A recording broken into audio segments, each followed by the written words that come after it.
Hello student.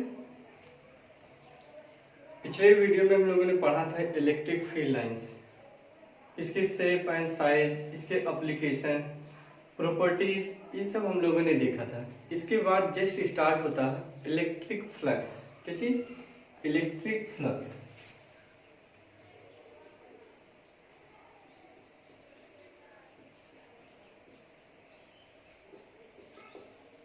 Electric flux क्या है? ये जस्ट एक फिनोमिना है, फ्लो ऑफ एनीथिंग्स, राइट। अगर हम बात करें फ्लो ऑफ एनीथिंग, जैसे फ्लो ऑफ वाटर, किसी वेसल से या किसी ट्यूब या किसी टैंक के थ्रू कितनी वाटर फ्लो हो रहा है, दैट इज वाटर फ्लक्स। हवा तेज चल रही है, किसी पर्टिकुलर दरवाजे से कितनी हवा पास हो रही है, that is called air flux. Magnetic लाइनें कितनी पास हो रही है, that is called magnetic flux.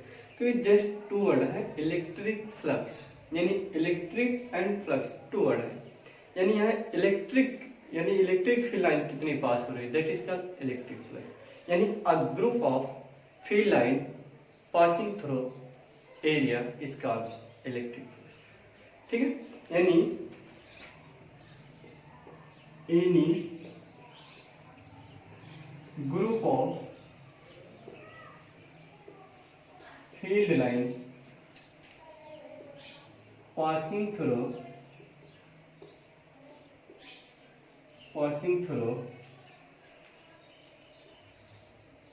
an area is called electric flux। यानी group of field line passing through is called electric flux, right. Electric flux, electric flux को phi से denote करते हैं हम लोग। किससे डिनोट करें? Denoted by phi. ओके, तो that is phi equal to E dot A. Area is vector,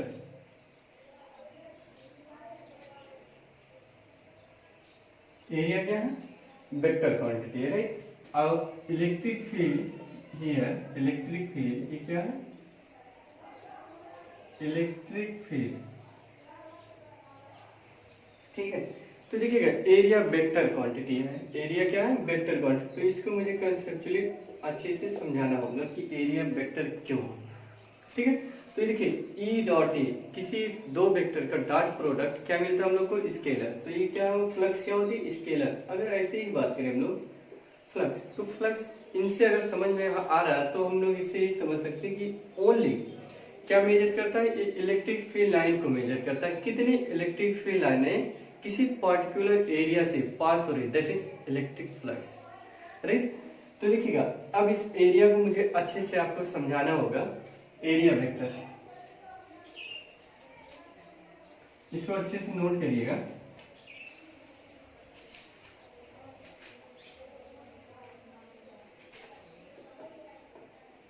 area vector, इसको कंसेप्चुअली समझिएगा। ये मान लीजिए हमारे पास एक टेबल है,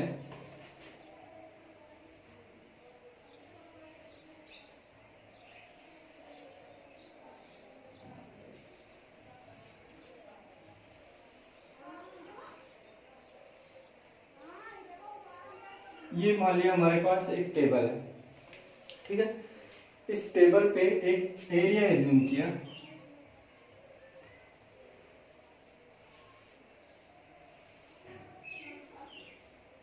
क्या कर लिया? इस टेबल पे एक एरिया कंसीडर किया। तो एरिया की अपनी दो डायरेक्शन होगी, यानी इसके दो कोऑर्डिनेट हो गए। ये एक्स एक्सिस कंसीडर कर लिया, तो ये कौन सा एक्सिस हो जाएगा? मान लीजिए वाई एक्सिस हो जाएगा, राइट। और ये कौन सा एक्सिस होगा? जेड एक्सिस, ठीक है। अब देखिए अगर x के अलोंग सपोज करिए a वेक्टर है और इधर कितना है? b वेक्टर है, तो एरिया कितना होगा? एरिया अगर हम बात करें तो एरिया होगा a क्रॉस, यानी a इंटू बी। क्या होगा? a into B. तो एरिया का अगर मैग्नीट्यूड बात करें तो a इंटू बी मिला। a तो अपना x के डायरेक्शन में है एंड ये y के डायरेक्शन में है। यानी ये x के डायरेक्शन में और b के डायरेक्शन में, और एरिया क्या है, एक वेक्टर क्वांटिटी है। तो एरिया की डायरेक्शन क्या होगा? अगर हम ए को एक्स की डायरेक्शन में लेते हैं तो बी बुरा मान जाएगा, अगर बी को हम एक्स की डायरेक्शन में लेंगे तो ए बुरा मान जाएगा। यानी एरिया का कोई अपना एक पर्टिकुलर डायरेक्शन है, कौन सी डायरेक्शन है वो देखिएगा। अगर हम इसकी मैग्नीट्यूड की बात करें तो मैग्नीट्यूड कितना आ जाएगा? ए इंटू बी, ये ओनली क्या मिला? Magnitude, right.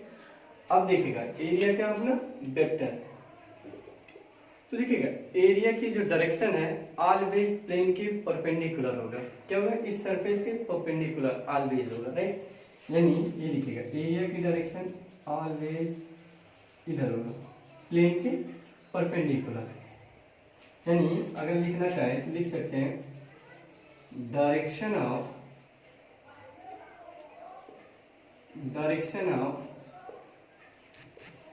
Area vector is always perpendicular to plane surface, plane of area भी लिख सकते हैं या प्लेन सरफेस, राइट। तो एरिया की डायरेक्शन क्या होगी? ऑलवेज सरफेस के परपेंडिकुलर कंसीडर करेंगे, राइट। अब ध्यान दीजिएगा अगर हम बात करें तो अगर इसको हम ए यूनिट इधर इंक्रीज करा देते हैं तो ये न्यू एरिया हो जाएगा, यानी ये ए डैश हो गया और ये बी डैश हो गया। तो नया एरिया क्या आ जाएगा? ए डैश इंटू बी डैश, ये नया एरिया आ जाएगा। यानी अगर ए को इंक्रीज कर लिया और बी को इंक्रीज कर लिया तो एरिया भी क्या हो जाएगा? इंक्रीज हो जाएगा, ए यूनिट यानी ए डैश हो जाएगा, चेंज हो जाएगा, नया वाला एरिया ए डैश लिखा जाएगा, राइट। अब ध्यान से देखिए कोई भी एरिया है तो एरिया की सरफेस के यानी प्लेन ऑफ एरिया के दो डायरेक्शन होंगे, राइट। जैसे सपोज करिए ये कंसीडर किया, अगर इधर बात करें अपवर्ड डायरेक्शन, अपवर्ड, और इधर ये डाउनवर्ड डायरेक्शन है, राइट। अब देखिएगा अगर इसको हम कंसीडर कर रहे हैं पॉजिटिव डायरेक्शन, यानी ये यहाँ एक स्टेटमेंट लिख लीजिएगा, outer surface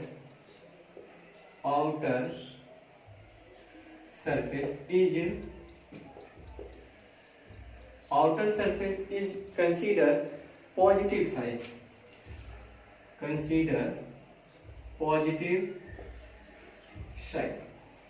हमेशा क्या करेंगे? कोई भी प्लेन ऑफ एरिया है उसका आउटर सरफेस ही हमेशा पॉजिटिव कंसीडर करेंगे, पॉजिटिव साइड कंसीडर करेंगे। अगर ये सपोज करिए आउटर साइड है, आउटर साइड, तो ये एरिया क्या लिखेंगे हम लोग? Positive area. अगर इसको हम आउटर सरफेस कंसीडर करेंगे तो that will be positive area, right. तो हमेशा ये याद रखना है कि आउटर सरफेस ही हम लोग एरिया में ही कंसीडर करेंगे, राइट। अब देखिए इसको अच्छे से समझेंगे हम लोग।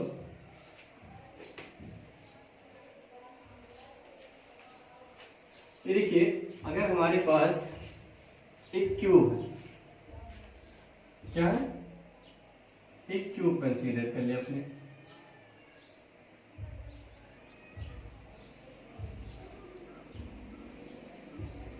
करेक्ट।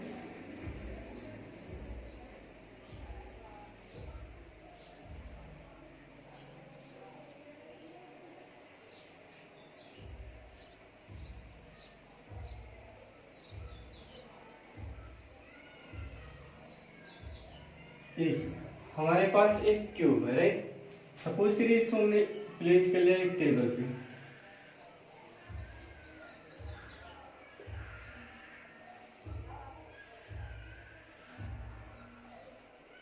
एक टेबल पे प्लेस कर लिया, राइट।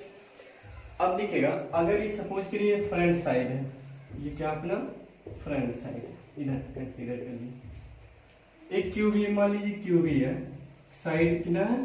ए है। तो इस सरफेस का, अगर इस सरफेस की हम बात करें, नेम दे दीजिए A B C D E F G H, ठीक। अगर इस सरफेस की बात करें तो ये जो आउटर सरफेस है, इस सरफेस की एरिया की डायरेक्शन किधर होगी? इधर होगी, यानी ए वेक्टर इधर होगी, ये पॉजिटिव होगा, राइट। इस सरफेस की बात करें, ये भी आउटर है, आउटर सरफेस, तो ये भी क्या लिखेंगे, पॉजिटिव एरिया वेक्टर, राइट। इधर अगर हम बात करें, ये देखिए जो ये सरफेस है इसका इसका इनर वाला सरफेस, इधर हम लोग क्या करेंगे, ये भी पॉजिटिव एरिया लिखा जा सकता है, ठीक है। ये वाले सरफेस की इस साइड का अगर हम लिखें तो ये भी क्या होगा, पॉजिटिव एरिया वेक्टर होगा, ठीक है। अब देखिए जो ये सरफेस है, इस सरफेस पे ये क्या होगा, इनर सरफेस का, तो ये क्या लिखेंगे, नेगेटिव एरिया वेक्टर। यहाँ अगर हम बात करें इस सरफेस का इनर, तो ये भी नेगेटिव ही लिखेंगे हम लोग, और इधर अगर हम बात करें तो इधर क्या लिखेंगे, पॉजिटिव एरिया वेक्टर। यानी ये आउटर सरफेस है, आउटर सरफेस, राइट। ये क्या है, इनर सरफेस, इनर सरफेस। तो एरिया का जो किसी वेसल का जो इनर सरफेस की वजह से एरिया, उसके लिए हम क्या लिखेंगे, नेगेटिव लिखेंगे। जो आउटर सरफेस है, आउटर सरफेस के लिए ऑलवेज एरिया क्या लिखेंगे, पॉजिटिव लिखेंगे, और एरिया की डायरेक्शन ऑलवेज प्लेन के परपेंडिकुलर होगा, प्लेन की परपेंडिकुलर लिखा जाएगा, राइट। तो ये देखिएगा, और भी कोई भी एरिया कंसीडर करिए, अगर इसका इनर साइड कंसीडर कर रहे हैं, ये इनर साइड, तो ये भी क्या लिखेंगे हम लोग, नेगेटिव लिखेंगे, नेगेटिव एरिया वेक्टर। किसी वेसल या कंटेनर का इनर सरफेस की वजह से जो एरिया होगा दैट इज नेगेटिव होगा, और आउटर सरफेस की वजह से क्या होगा, पॉजिटिव होगा, राइट। तो यहाँ देखिएगा, जैसे सपोज करिए ये अपने पास एक हेमी स्फीयर है, ये देखिए, ये सपोज करिए क्या है, हेमी स्फीयर मान लीजिए, ठीक है। ये किसी मेज पे प्लेस्ड है, सपोज करिए,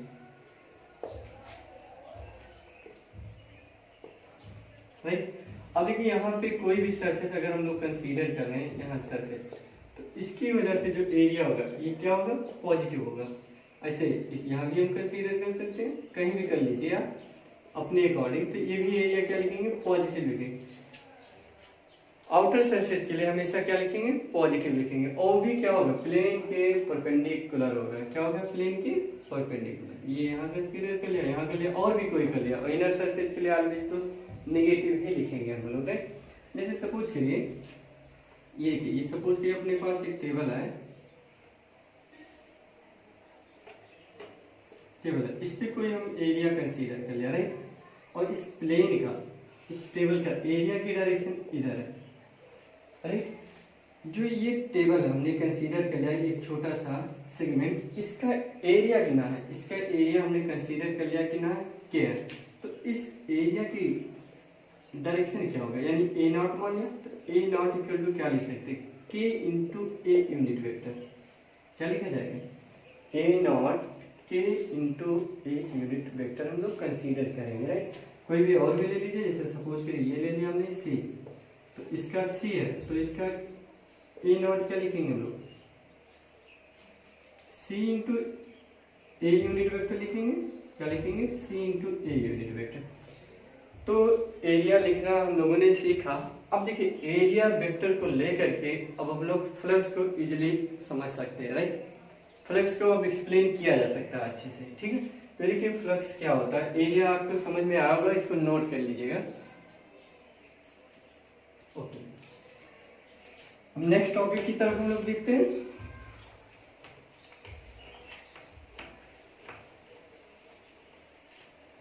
देखिए अभी अभी हम लोगों ने फ्लक्स की बात किया था, फ्लक्स क्या लिखा था, E इंटू ए, यानी E डॉट ए, तो क्या लिखेंगे, E ए कॉस थीटा, और हियर थीटा क्या है, theta angle between electric field and area.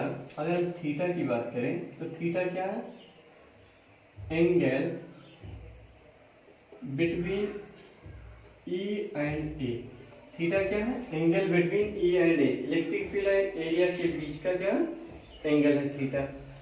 अब देखिएगा अगर हम यहाँ लिखना चाहें, यानी क्या लिखा गया, E ए कॉस थीटा, तो फ्लक्स क्या मिला हम लोग को, E ए कॉस थीटा। यूनिट क्या होगा, देखिए इलेक्ट्रिक फील्ड का होता है न्यूटन पर कूलम, इनटू एरिया का क्या होगा, मीटर स्क्वायर, यानी newton metre square per coulomb. That is unit, newton metre square per coulomb. इसका क्या हो गया, यूनिट हो गया। अब देखिए, अब इसको हम एक एग्जांपल से आपको समझाते हैं कि फ्लक्स को कैसे हम इजीली समझ सकते हैं। ठीक है, तो देखिए जैसे सपोज करिए अपने पास एक टेबल है,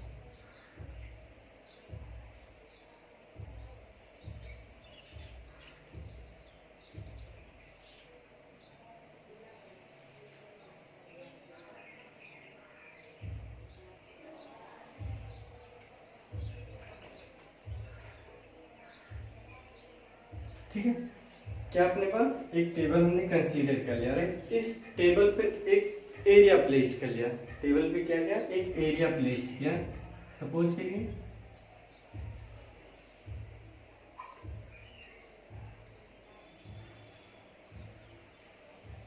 ये हमने एक एरिया प्लेस्ड कर लिया।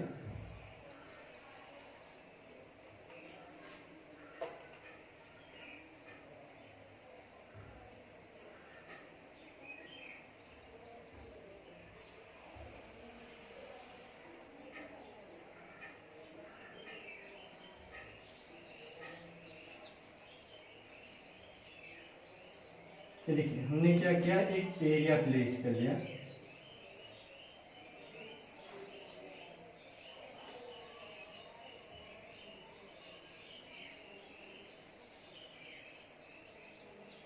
एक एरिया क्या क्या प्लेस्ड कर लिया और इधर से इलेक्ट्रिक फील्ड प्रोवाइड कर लिया।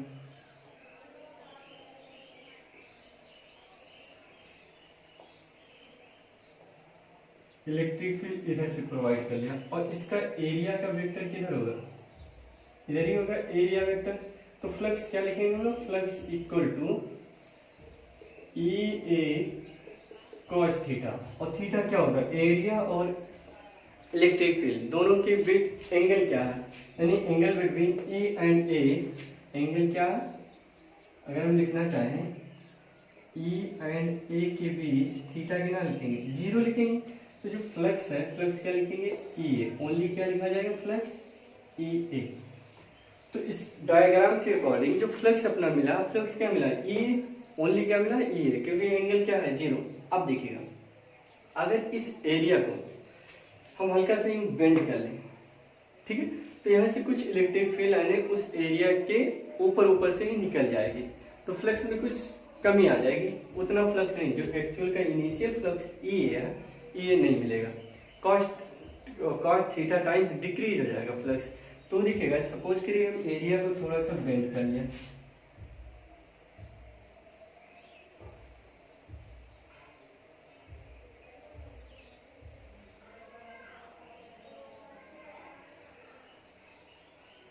ये देखिए एरिया को हमने क्या किया, हल्का सा बेंड कर लिया। ये देखिए इसको मान लीजिए अगर H है और ये क्या है, B है, H एंड B, तो एरिया क्या था, एरिया अगर हम बात करें तो H इंटू बी मिलेगा, एरिया H इंटू बी, तो इसके अकॉर्डिंग एरिया क्या होगा, E H B, एरिया क्या होगा, E into H into B. अब देखिए ऊपर से मान लीजिए कितना एंगल ये हम लोगों ने टर्न किया, अल्फा एंगल हम लोगों ने टर्न किया। तो देखिएगा इसके अकॉर्डिंग अगर हम फ्लक्स लिखना चाहें तो न्यू फ्लक्स जो हुआ अपना, न्यू फ्लक्स क्या लिखेंगे बेटा, फ्लक्स ये लिखेंगे ई डॉट ए, यानी ई ए कॉस अल्फा, राइट। तो ए एरिया क्या लिखेंगे, एरिया तो यही रहेगा H इंटू बी, क्या लिखेंगे, H B कॉस अल्फा, यानी E। अब ध्यान दीजिएगा हम कॉस किसके साथ अटैच करूं, H के साथ या B के साथ, आप बताइए। जो दोनों, ये तो करेक्ट है ही है, H के साथ होगा या B के साथ होगा। तो यहाँ देखिएगा अगर हम H हाइट की बात करें, इसकी जो इफेक्टिव हाइट H है, H क्या होगा, डिक्रीज होगा, देखिएगा ये H जो अपना H था, अब H ये बचा, यानी इफेक्टिव हाइट लिखेंगे। और ये जो भी इनिशियली था ये अब भी वही है, B भी कोई चेंज नहीं है, यानी जो यहाँ cos अल्फा है किसके साथ अटैच होगा, H cos alpha into B, ये भी करेक्ट है, ये भी करेक्ट है, ठीक है। जो उसका एक्यूरेट वैल्यू है, ठीक है, ये आ जाएगा फ्लक्स, ये लिखा जाएगा अपना, ठीक है। तो अब देखिएगा अगर हम इस एरिया को अगर हम इसको कंसीडर कर लें, ये एक्स एक्सिस और ये वाई एक्सिस एंड इसको जेड एक्सिस, अगर इसको जेड एक्सिस के अबाउट एरिया को रोटेट कर लें, जेड एक्सिस के अबाउट एरिया को हम क्या करें, रोटेट कर लें, तो एरिया को जैसे रोटेट करेंगे ये दिखेगा, इसको आप नोट करिएगा, जगह कम पड़ रही है, देखिएगा। अगर इसको हमने सपोज कर लिया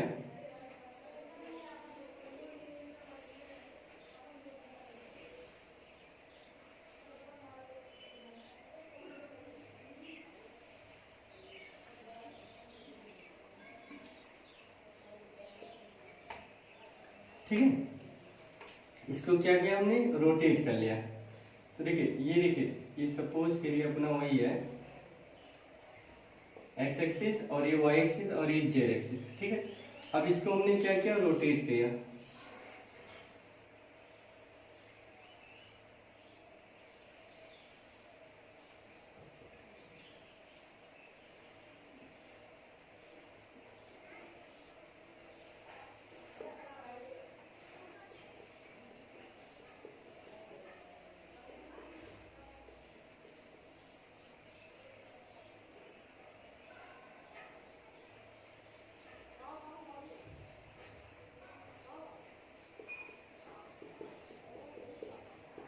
ठीक। अब हमने क्या किया, एरिया को रोटेट कर लिया, कितना, जो इनिशियल एरिया अगर ये बात करें, ये तो ये था, अब जो न्यू एरिया होगा ये देखिए, इसका ये डायरेक्शन है, न्यू एरिया की डायरेक्शन ये आ गया, यानी ए डैश वेक्टर हमने वहां, तो जो यहाँ फ्लक्स होगा, न्यू फ्लक्स क्या लिखेंगे हम लोग, वही ई ए कॉस, सपोज करिए बीटा एंगल से हमने रोटेट किया, बीटा एंगल से, तो क्या लिखेंगे, ई ए कॉस बीटा, तो ये देखिए ई एरिया क्या लिखेंगे, एच बी कॉस बीटा।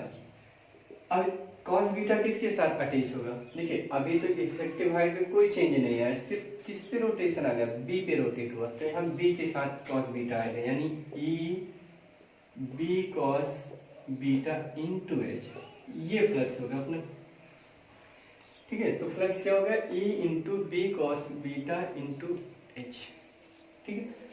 अब देखिएगा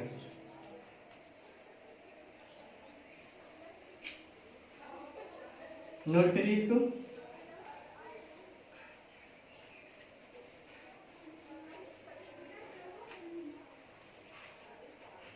फ्लक्स के साथ लिखेंगे हम लोग E into B cos beta into H, ये हो जाएगा। अब देखिए सपोज करिए इलेक्ट्रिक फ्लक्स, सपोज करिए हमने ले लिया flux of a point charge,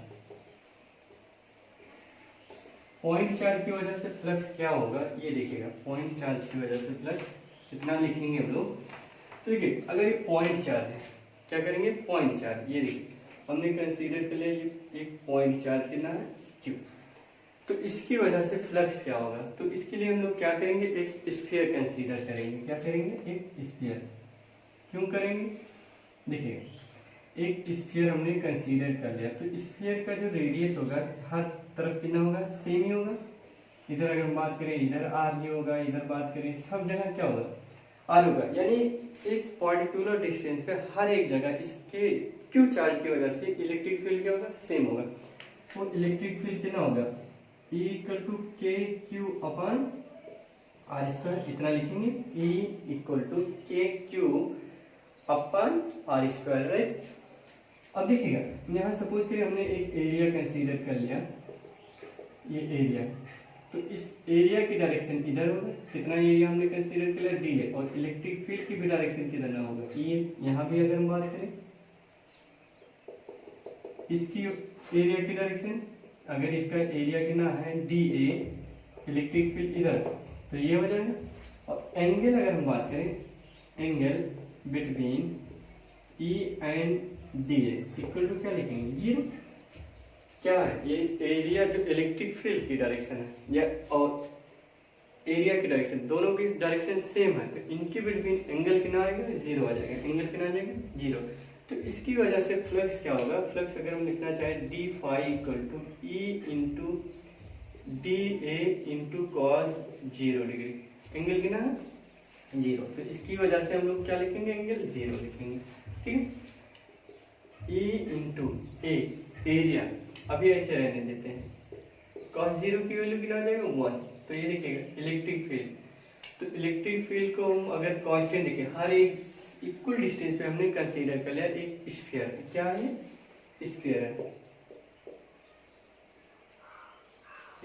equal distance पे। तो देखिएगा ये इलेक्ट्रिक फील्ड कांस्टेंट है, इसको हमने बाहर कर लिया, तो टोटल फ्लक्स कितना होगा, टोटल फ्लक्स अगर हम बात करें तो क्लोज सरफेस, यहाँ लिख लीजिएगा क्लोज सरफेस इंटू डी ए, ठीक। तो ई कितना है 1/4πε0, ये लिखिएगा 1/4πε0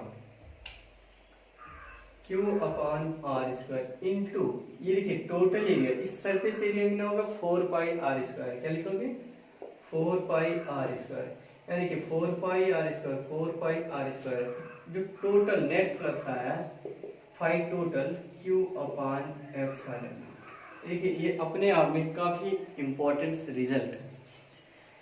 किसी पॉइंट चार्ज की वजह से जो इलेक्ट्रिक फील्ड की वैल्यू आती है कितना लिखते हैं लोग Q/ε0। अब देखिए यहाँ काफी इंपॉर्टेंट बात यह है कि जो शेप एंड साइज पे डिपेंड ही नहीं करता, कैसा भी आप शेप कंसीडर कर लें, इलेक्ट्रिक फ्लक्स ऑलवेज क्या आपको मिलने वाला है Q/ε0 ही मिलेगा। किसकी वजह से, पॉइंट चार्ज की वजह से, ठीक है। प्लेसिंग पे भी नहीं डिपेंड करता कहाँ पे आप प्लेस्ड किए हैं, ठीक है। आगे चल के हम लोग सीखेंगे गॉस एप्लीकेशन में, यानी गॉस थ्योरम में, ठीक है। अब देखिए एक और अच्छे से एग्जांपल हम लोग आपको सिखाते हैं। देखिएगा सपोज करिए एक क्यूब अपने पास, क्या है क्यूब साइड ए, और इसके सेंटर पे जो है, सेंटर पे क्यू प्लस की क्यू चार्ज रखा हुआ एक क्यूब है,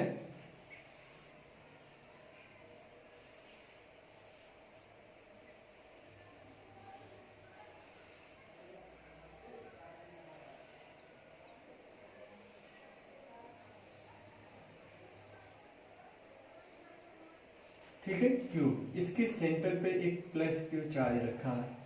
तो क्वेश्चन है find flux passing through any surface area, किसी सरफेस के थ्रू कितनी फ्लक्स पास हो रही वो आपको फाइंड करना है, ठीक है। तो देखिए यहाँ कोई भी सरफेस आप कंसीडर कर लीजिए, नेम दीजिए 1 2 3 4 5 6 7 एंड 8। अगर हम इसकी एरिया की बात करें तो इसका एरिया क्या लिखेंगे हम लोग, ए स्क्वायर, कितना लिखेंगे एरिया ए स्क्वायर एरिया। इसका भी बात करें तो एरिया, तो इसकी जो आउटर सरफेस की एरिया की बात करें तो इधर ही पूरा फ्लक्स निकलेगा ऐसे, ठीक है। तो इसकी वजह से अगर एक पॉइंट चार्ज है तो हर एक सरफेस की वजह से कितनी फ्लक्स मिलेगा, क्योंकि क्लोज सरफेस है तो क्लोज सरफेस की वजह से फ्लक्स कितना मिलता है आपको Q/ε0।